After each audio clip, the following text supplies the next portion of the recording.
Hello students, हम जो topic पे बात कर रहे हैं वो है how to boost your memory. और इसका पार्ट 1 हम पहले बना चुके हैं। उस पार्ट 1 में हमने इन बातों को डिस्कस किया था। अगर आपने पार्ट 1 नहीं देखा है तो कृपया पहले उसे देख लें, क्योंकि बिना उसको देखे आपको आज की बातें नहीं समझ में आएंगी। पार्ट 1 में हमने डिस्कस किया था हमारा ब्रेन कैसे फंक्शन करता है, कौन कौन से उसके पार्ट्स होते हैं जो मेमोरी बनाने के लिए रिस्पॉन्सिबल होते हैं, और ब्रेन में न्यूरल कनेक्शंस कैसे बनते हैं, मेमोरी फॉर्मेशन कैसे होता है, शॉर्ट टर्म मेमोरी कैसे बनती है, लॉन्ग टर्म मेमोरी कैसे बनती है, और उसके बाद हम चीज़ें भूल क्यों जाते हैं। क्योंकि भूलना जब पता लगेगा तभी हम याद करना सोच पाएंगे उसके बारे में। तो आप इन चीज़ों को पहले पार्ट 1 में जाके देख लें, तभी आपको पार्ट 2 समझ में आएगा। जिन लोगों ने पार्ट 1 देख रखा है वो इस वीडियो को आगे कंटिन्यू कर सकते हैं। आइए सबसे पहले देखते हैं कि मेमोरी कितने प्रकार की होती है हमारे ब्रेन में। एक होती है शॉर्ट टर्म मेमोरी, एक होती है लॉन्ग टर्म मेमोरी, और एक होती है प्रोसीजरल मेमोरी। प्रोसीजरल मेमोरी भी लॉन्ग टर्म मेमोरी का ही एडवांस्ड वर्जन है। मतलब लॉन्ग टर्म मेमोरी भी इतनी ज़्यादा पक्की हो जाए कि आप कभी भी ज़िंदगी में भूल ना पाएँ, तो फिर उसे प्रोसीजरल मेमोरी कहते हैं। शॉर्ट टर्म मेमोरी जो है वो आपकी डेवलप होती है कॉर्टेक्स में ही रहती है ये, और क्या बोलते हैं हिपोकैम्पस अभी इसको लेकर के लॉन्ग टर्म में नहीं कन्वर्ट किया है उसने। केवल आपके सेंसरी ऑर्गन्स से ये आई है और कॉर्टेक्स में है, तो वो शॉर्ट टर्म मेमोरी है। जैसे आज दूध वाला कितने बजे आया, या फिर आप ऑफिस में कितने लोगों से मिले, ये सब शॉर्ट टर्म मेमोरी के एग्जांपल हैं।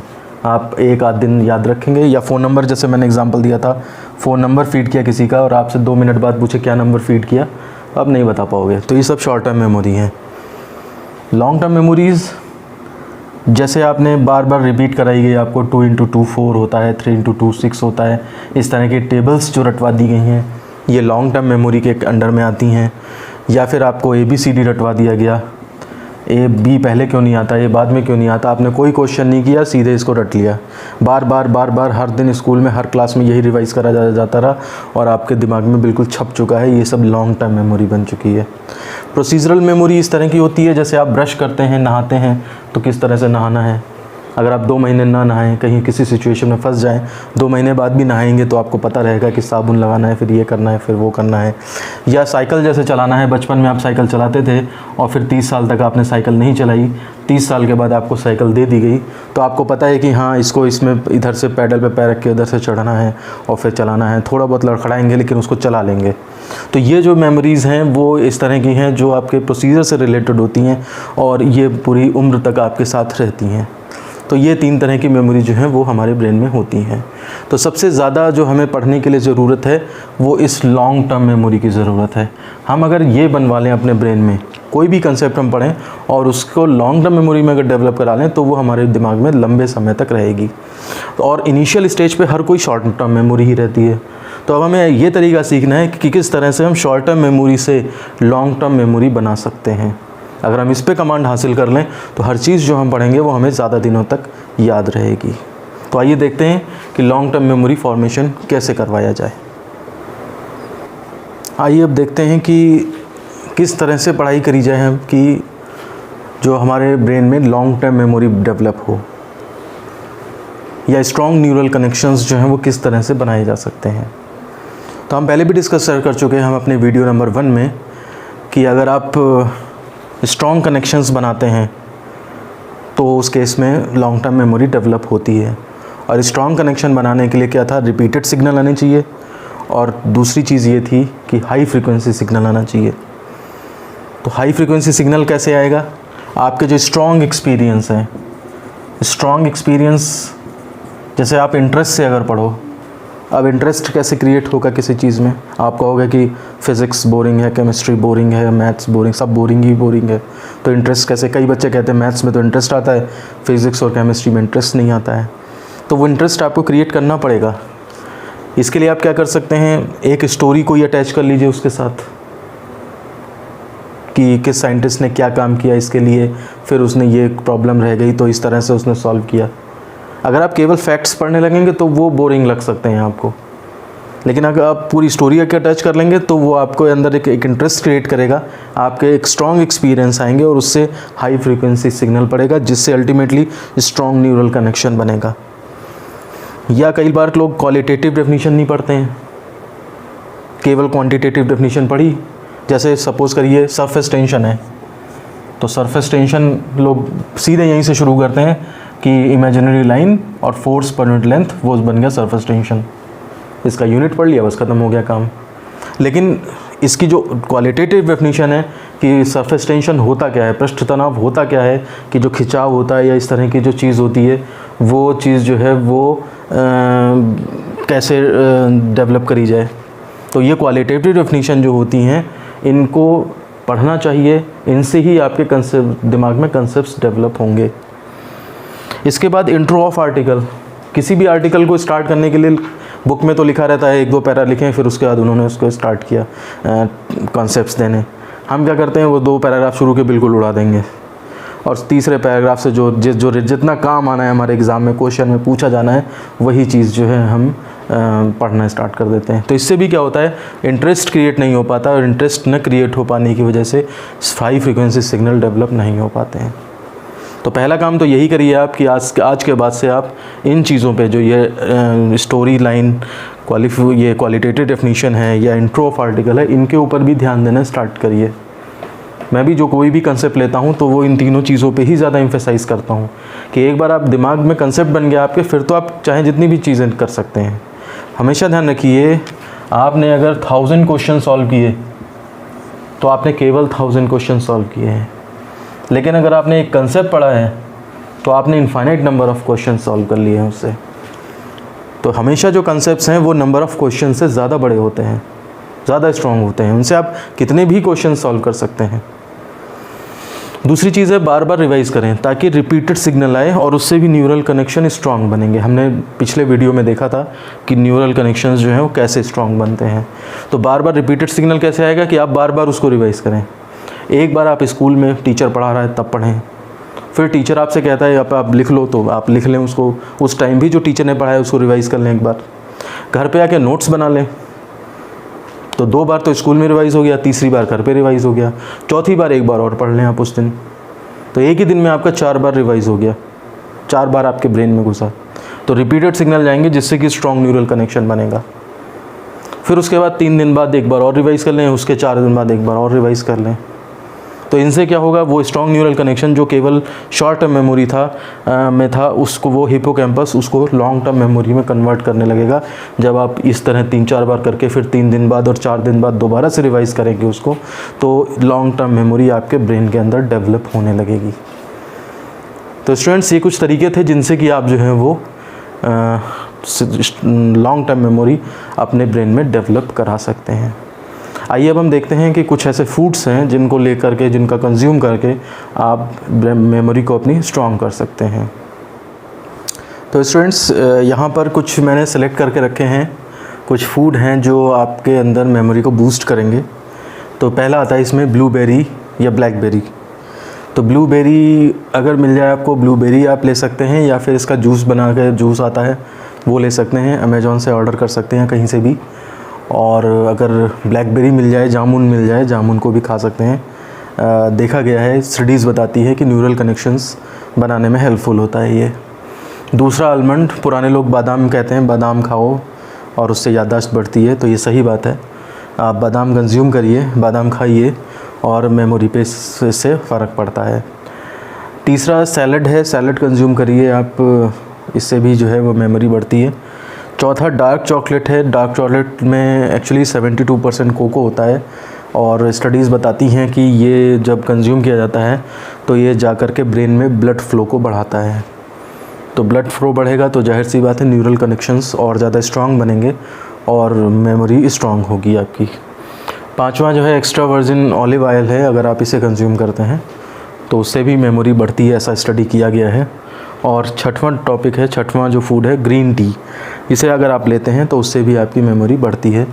तो ये कुछ स्टडीज़ करी गई हैं, सर्वे करे गए हैं, तो ये 6 फूड निकल के आए हैं जो आपकी मेमोरी को बढ़ाते हैं। तो आज के बाद से आप इन फूड्स को डेली लाइफ में अपने शामिल करें और हो सकता है कि उससे मेमोरी पे असर पड़े आपकी। आइए अब देखते हैं कि 11 more ways to increase our memory. कुछ और तरीके हैं जिनसे हम अपनी मेमोरी को बढ़ा सकते हैं। पहला है एक्सरसाइज। अगर आप डेली लगभग आधा घंटा एक्सरसाइज करते हैं तो उससे भी आपकी मेमोरी जो है वो बूस्ट हो जाती है। ज़्यादा कुछ करने की ज़रूरत नहीं है, जिम में जा कर के ज़्यादा वो लगने की ज़रूरत नहीं है। आप अगर 30 मिनट की वॉक भी कर लेते हैं तो उससे भी आपके जो है ब्रेन में एक्टिव हो जाता है, और जो भी आप उस टाइम पढ़ेंगे वो ज़्यादा चांसेस होते हैं कि वो लॉन्ग टर्म मेमोरी में डेवलप हो जाए। मतलब आपने सारी वैसी कंडीशन अवेलेबल करानी है अपने हिप्पोकैम्पस को कि वो शॉर्ट टर्म मेमोरी को लॉन्ग टर्म मेमोरी में कन्वर्ट कर दे, तो ये चीज़ें उसमें हेल्प करेंगी। दूसरा है बबल गम। कुछ ऐसी थ्योरी हैं जो बताती हैं कि अगर आप कोई नई चीज़ अगर पढ़ रहे हैं और उस टाइम अगर आप च्युइंगम आपके मुंह में है, उसको चबा रहे हैं, तो वो जो हिप्पोकैम्पस है आपका वो एक्टिवेट हो जाता है, और अगर आपने ढंग से उसको पढ़ लिया 2-3 बार तो वो सीधे आपके लॉन्ग टर्म मेमोरी में कन्वर्ट हो जाता है। तो आप इस प्रैक्टिस को फॉलो करने की कोशिश करिए, होता होगा फ़ायदा तो हो जाएगा, नहीं तो कोई बात ही नहीं। तीसरा है मेडिटेशन, यानी कि ध्यान लगाना। मेडिटेशन में कहा गया है कि जब भी पढ़ना आप शुरू करें तो 5 मिनट तक के लिए आप आंखें बंद कर लें और अपनी आती जाती सांसें जो हैं उन पर ध्यान रखें। इतना ही करना है मेडिटेशन में, बाकी ज़्यादा कुछ नहीं करना है। तो 5 मिनट अगर आप ये कर लेते हैं, उसके बाद आप अपनी पढ़ाई स्टार्ट करेंगे तो आपको ज़्यादा बेनिफिट होगा। और चौथा है गहरी नींद लेना। अक्सर बच्चे सोचते हैं कि हम रात में 2 बजे तक पढ़ेंगे तो ज़्यादा पढ़ लेंगे और ज़्यादा समझ में आ जाएगा, लेकिन ऐसा कुछ नहीं है। अगर आप अपनी नींद पूरी नहीं करेंगे तो आपकी साइकिल गड़बड़ा जाएगी, लाइफ डेली साइकिल, और उससे आपको नुकसान और ज़्यादा होगा। पता लगा आपने रात में तो 2 बजे तक पढ़ाई की, तो सुबह आप 8-9 बजे तक सोते रह गए। तो इन चीज़ों से कोई ज़्यादा फ़ायदा नहीं है। एटलीस्ट 8 आवर्स की नींद जो है वो आपको लेना मस्ट है। कम से कम करें तो 7 आवर्स, इससे कम तो हो ही नहीं सकता। अब ये 7 आवर्स आप 10 से 5 कर लें या फिर 11 से 6 कर लें, ये आपके ऊपर डिपेंड करता है। अल्टीमेट कंडीशंस हैं और एक्सट्रीम कंडीशंस हैं तो आप 11 to 5 कर लें। इसके बाद जो है वो इससे कम नींद लेना, फिर आपको उस दिन तो फ़ायदा दिखेगा आपको कि आपने चलो ये सिलेबस कंप्लीट कर लिया, लेकिन उसका इफ़ेक्ट अगले 2-3 दिन तक नज़र आएगा। बॉडी हमारी जो है वो अपनी रिक्वायरमेंट पूरी कर ही लेती है। 2 दिन आप नहीं सोएंगे ज़्यादा तो तीसरे दिन फिर आपको ऐसा झटका लगेगा, या तो बीमार हो जाएंगे आप या कुछ और हो जाएगा, और वो सारी रही सही कसर पूरी हो जाएगी। तो ये 4 पॉइंट हैं। आइए अब चलते हैं हम अपने 5वें पॉइंट पर। तो 5वां हमारा पॉइंट है avoid tea and coffee at evening. मतलब चाय या कॉफ़ी को शाम के टाइम ना लें। एक्चुअली इनको लेने से होगा क्या, इनको लेने से आपको वो जो है रात में जल्दी नींद नहीं आएगी। आप 10 बजे जब बिस्तर पे जाएंगे लेटने तो आपको आंखें बिल्कुल एक्टिव रहेंगी, तो आप सोचोगे फिर लो थोड़ा पढ़ ही लिया जाए, फिर 11-12 बज जाएगा और फिर इसके बाद आपकी नींद पूरी तरह से ख़राब हो जाएगी। तो इसलिए शाम के टाइम टी या कॉफ़ी ना लें। तो नेक्स्ट पॉइंट है 6th, no mobile, tablet, laptop, computer in the night. रात को सोते समय जो है, जैसे आपने सोचा कि 9 बजे 10 बजे तक पढ़ाई कर ली, अब आधा घंटा मोबाइल चला लेता हूँ या कंप्यूटर चला लेता हूँ, ये बिल्कुल ना करें। कंप्यूटर लैपटॉप अगर यूज़ करना है आपको, ज़रूरी काम के लिए करें, और वो भी शाम के टाइम उसको यूज़ करें। रात के समय इसको चलाने से फिर उसके बाद देखा गया है कि नींद पर बुरा असर पड़ता है। ब्लू लाइट अंधेरे में देखने से आँखों पर भी बैड इफ़ेक्ट पड़ता है। 7वां पॉइंट थोड़ा सा आपको अजीब लग सकता है। स्टडीज़ बताती हैं कुछ इस तरह की कि स्टार्विंग, भूखे रहने से भी जो है वो आपके न्यूरॉन्स एक्टिव हो जाते हैं और नंबर ऑफ़ न्यूरॉन्स भी इंक्रीज़ हो जाते हैं। ये थोड़ा अंडर स्टडी है और इसलिए मैं आपसे ये सजेस्ट नहीं करूँगा कि आप इसको मतलब डीपली फॉलो करें। यहाँ पे स्टार्विंग का मतलब ये नहीं कि आप सुबह और शाम में खाएं ना। स्टार्विंग का मतलब ये है कि अगर आपको जैसे भूख लग रही है शाम के 7 बजे, तो आप 7 बजे ना खा करके उसको 9 बजे खाएं खाना। यानी कि 7 से 9 का जो ड्यूरेशन होगा 2 घंटे का, वो आपका स्टार्विंग सिचुएशन कहलाएगा। तो उस टाइम पे जो आप पढ़ेंगे, वो उस टाइम पे जो पढ़ा हुआ वो ज़्यादा अच्छी तरह से आपके दिमाग में जाएगा। अब कुछ लोग ये भी कह सकते हैं कि भाई भूख लगी है, दिमाग पढ़ाई में दिमाग कैसे लगेगा, वो एक अलग सिचुएशन हो सकती है। मैं बता रहा हूँ जो स्टडीज़ कहती हैं वो ये कहती हैं। इसके बाद 8वां पॉइंट बता रहे हैं कि attach some story to every concept. कोई भी कंसेप्ट आप पढ़ें, चाहे वो किसी भी सब्जेक्ट का हो, उसके साथ कोई स्टोरी ज़रूर अटैच कर लें। चाहे वो स्टोरी उससे रेलेवेंट हो या ना हो, लेकिन आपको उससे वो समझ में आ जानी चाहिए। वो कोई स्टोरी ज़रूरी नहीं है कि कहीं किसी किताब में लिखी हो कहीं, या आपको बताई जाए। आप खुद भी कोई स्टोरी अटैच कर लें जिससे कि वो कंसेप्ट आपके दिमाग में बैठ जाए। अब चलते हैं 9वें पॉइंट की ओर। अब आते हैं हम अपने 9th पॉइंट की तरफ। Visualise the concept. कोई भी कंसेप्ट है तो वो कैसे हो रहा है उसको आप अपने ब्रेन में विजुअलाइज करिए। जैसे मान लिया सपोज़ करिए कि एटम पे इलेक्ट्रॉनिक्स कोलाइड कर रहा है और फिर उसके बाद इलेक्ट्रॉन हायर एनर्जी लेवल में जा रहा है, तो उसे पूरा आंख बंद करके विजुअलाइज़ करिए कि वो आया। भले ही वो स्टोरी वो आपकी स्टोरी है, हो सकता है गलत, हो सकता है सही हो, लेकिन उससे वो कंसेप्ट आपको याद हो जाए। तो इस घटना को, इस चीज़ को कहते हैं विजुअलाइज़ करना कंसेप्ट को, कि हाँ इलेक्ट्रॉन हायर एनर्जी लेवल में जा रहा है, फिर वो लौट रहा है, इलेक्ट्रोमैग्नेटिक वेव निकल रही है, फिर वो जा रही है, फिर वो इस तरह से आप आँख बंद करके ही सोचते चले जाएं उस चीज़ को, तो इसे कहते हैं विजुअलाइज़ करना कंसेप्ट को। तो ये इन चीज़ों से जो है वो कंसेप्ट ज़्यादा दिनों तक दिमाग में रहते हैं। 10वां पॉइंट है यूटिलाइज़ योर ड्रीम्स। इसके बारे में जो है वो काफ़ी प्रैक्टिस करने पर ये चीज़ आ सकती है। मुश्किल तो नहीं है बहुत, लेकिन तब भी ये थोड़ा सा आपको इसमें कोशिश करनी पड़ेगी। जैसे मान लिया सपोज़ करिए आपको रात में कोई सपना आ रहा है, तो आप क्या कर सकते हैं कि, और उन दिनों आपको कोई ऐसी कंसेप्ट में प्रॉब्लम भी चल रही है, कोई न्यूमेरिकल ऐसा है जो नहीं सॉल्व हो पा रहा है आपसे, कहीं भी उसका सोल्यूशन नहीं मिल रहा है, और आपके दिमाग में सुबह शाम रात वो घूम रहा है, तो ज़्यादा चांसेस होंगे कि आपको सपने भी उसी से रिलेटेड आ जाएं। अगर आपके दिमाग में वो क्वेश्चन घूम रहा है तो उसी टाइम हो सकता है आप अपने ब्रेन में उस सपने में उस क्वेश्चन को एकदम से, जैसे ही उसका सपना या कोई और सपना भी आए, तो आप अपने ब्रेन में ये कर सकते हैं कि हटा करके उसे कि नहीं मुझे ये नहीं देखना, मुझे वो क्वेश्चन सॉल्व करना है जो मेरा क्वेश्चन नहीं सॉल्व हो रहा है। आप उसको लिए कॉपी अपने सपने में ही अपने ब्रेन में कॉपी खोल सकते हैं, पेन आ सकता है आपके हाथ में, आप जो लिख रहे हैं आपको कैरेक्टर्स भी दिखाई दे सकते हैं। ये सब चीज़ें लोगों ने करी हैं और अपने एक्सपीरियंस से बताई हैं उन्होंने। तो ये पार्ट काफ़ी डिफ़िकल्ट है, लेकिन इससे आप क्या कर सकते हैं, इससे आप जो है जिन 8 घंटों में सोते हैं आप उस टाइम को भी यूटिलाइज़ कर सकते हैं कंसेप्ट बिल्डिंग में। तो मैं इस पर ज़्यादा जोर नहीं दूंगा क्योंकि ये एक बहुत ही डिफ़िकल्ट काम है, कुछ ही लोगों के पास एबिलिटी होती है, तो इसमें आप अपना समय ना बर्बाद करें। और 11th पॉइंट है जो सबसे इम्पॉर्टेंट है आजकल की डेट में, अवॉइड डिस्ट्रक्टिव थिंग्स। एक्चुअली आप ये ध्यान रखिए, हमने इस वीडियो में जाना कि हमारे पास फिक्स्ड न्यूरॉन्स हैं और वो भी सारे इधर उधर मेमोरी में इंगेज्ड हैं।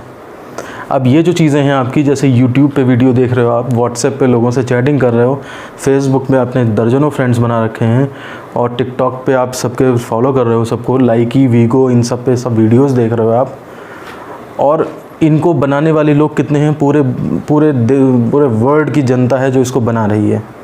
हर आदमी अगर अपने तरफ से एक दिन में 3 घंटे भी अगर वीडियो बनाए, तो इस तरह से आप 130 करोड़ आदमी अगर है इंडिया में, तो इनटू मल्टीपल मिला के आप एक दिन में जो है इतना आवर्स का वीडियो नहीं देख सकते। तो आप अगर सोचो कि टिकटॉक पे आप वीडियो देख रहे हो, इसका भी देख लें, उसका भी देख लें, उसका भी देख लें, उसकी तो कोई लिमिट ही नहीं है। आप दिन भर स्क्रॉल करते रहेंगे स्क्रीन, और आपको नए नए वीडियो दिखते जाएंगे, नई नई चीज़ें जो आपने कभी नहीं देखी। और ये सब चीज़ें क्या हैं, ये सब इतनी इंटरेस्टिंग चीज़ें आपको लगेंगी कि इनसे जो न्यूरल कनेक्शंस बनेंगे, वो न्यूरल कनेक्शंस इतने स्ट्रांग होंगे कि वो जो हैं वो कहीं ना कहीं आपके पुराने बॉन्ड्स को ब्रेक कर देंगे। जो पुराने बॉन्ड्स आपके कंसेप्ट्स के हैं या किसी चीज़ के बॉन्ड्स हैं, वो ब्रेक हो जाएंगे और ये सारी चीज़ें आपके दिमाग में भर जाएंगी। इससे आपकी जो है वो अच्छी मेमोरी जो आपके सिलेबस से रिलेटेड है, वो सारी मेमोरी लॉस हो जाएगी और ये सारी चीज़ें दिमाग में आ जाएंगी। तो इसलिए जब तक आप स्टडी कर रहे हैं, जब तक आप कुछ बन नहीं जाते हैं, तब तक जो है वो इन चीज़ों पे ज़्यादा एम्फेसाइज़ ना करें। यूट्यूब का यूज़ कर लीजिए, आप पढ़ाई के लिए कर लीजिए ज़्यादा से ज़्यादा। व्हाट्सएप की क्या ज़रूरत है, फेसबुक की क्या ज़रूरत है, दोस्तों से आप अपने स्कूल में मिलते ही मिलते हैं। टिकटॉक लाइक की वीडियो, ये उनसे सबसे कोई अगर ना देखेंगे आप, तो इनसे कोई नुकसान नहीं होने जा रहा आपको। तो इसलिए इन चीज़ों को अगर आप अवॉइड कर सकें जितना से ज़्यादा, वो आपके लिए बेटर है। तो स्टूडेंट्स, इस वीडियो में हमने जाना, और इससे पिछले वाले वीडियो में मिला करके, कि हम अपनी मेमोरी को कैसे बूस्ट कर सकते हैं, किस तरह से हम जो है पढ़ाई करें, किस तरह से बार बार रिपीट करें उसको, और बहुत ही इंटरेस्ट लेके उस स्टोरी जोड़ करके उसके साथ पढ़ें कि हमारे अंदर ब्रेन में स्ट्रॉन्ग न्यूरल कनेक्शंस डेवलप हों, ताकि हमारा हिपोकैम्पस आसानी से उन्हें कन्वर्ट करके और ब्रेन में, कॉर्टेक्स में लॉन्ग टर्म मेमोरी में स्टोर कर ले।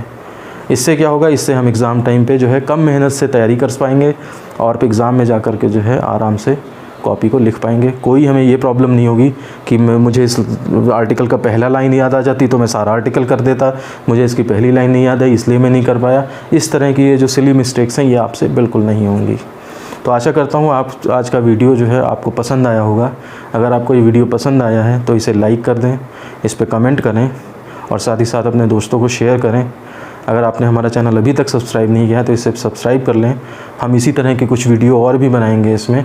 और आज के वीडियो में बस इतना ही। धन्यवाद।